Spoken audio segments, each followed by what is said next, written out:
Bonjour les sixièmes. Alors voici la deuxième séance pour la semaine du 26 avril.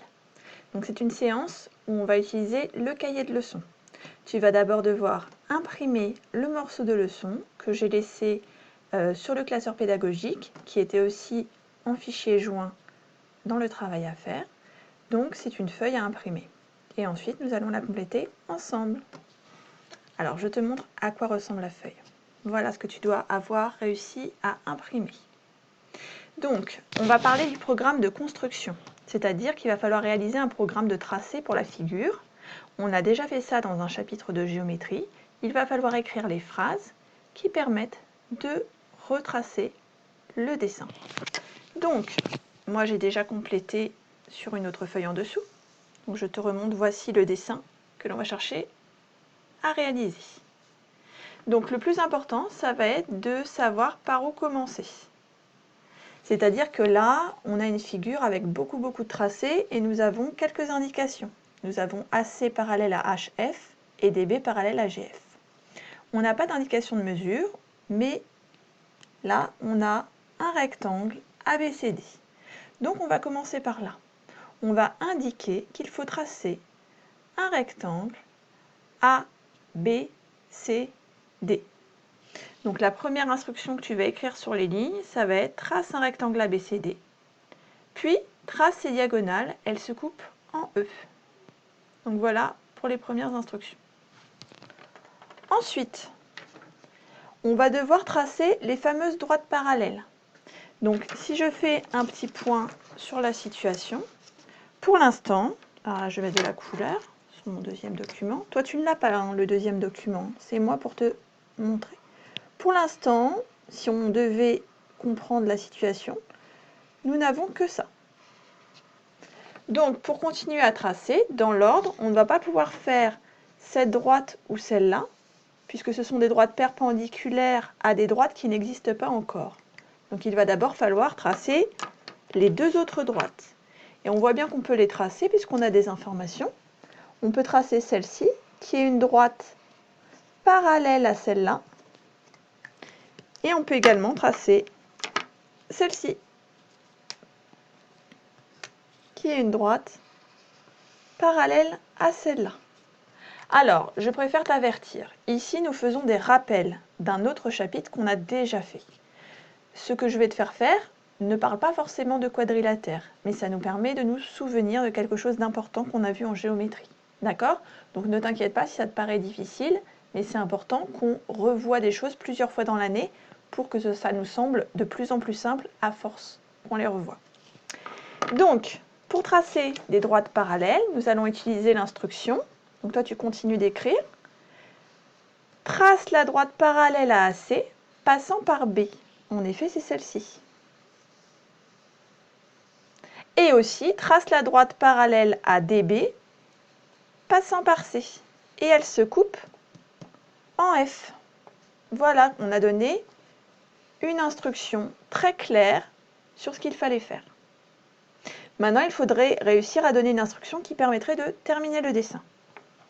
Donc ici, nous avons une droite perpendiculaire, donc nous allons demander à la tracer. Trace la droite perpendiculaire à BF, passant par A. Nomme H, nomme c'est appel, donne le nom, H. Nomme H son point d'intersection avec BF. Et en tout dernier, il reste celle-ci, qui est également une droite perpendiculaire. Trace la droite perpendiculaire à AH passant par D. Nomme I son point d'intersection avec AH. Donc là, je ne te demande pas de tracer le dessin. Hein. J'espère que tu as pu imprimer ce document. Je te demande juste de retrouver les instructions qui ont permis de tracer ce dessin. En fait, c'est le travail à l'envers. On cherche les consignes qui ont permis d'obtenir le dessin. Donc, n'hésite pas à mettre cette vidéo sur pause et recopie la fin de ta leçon.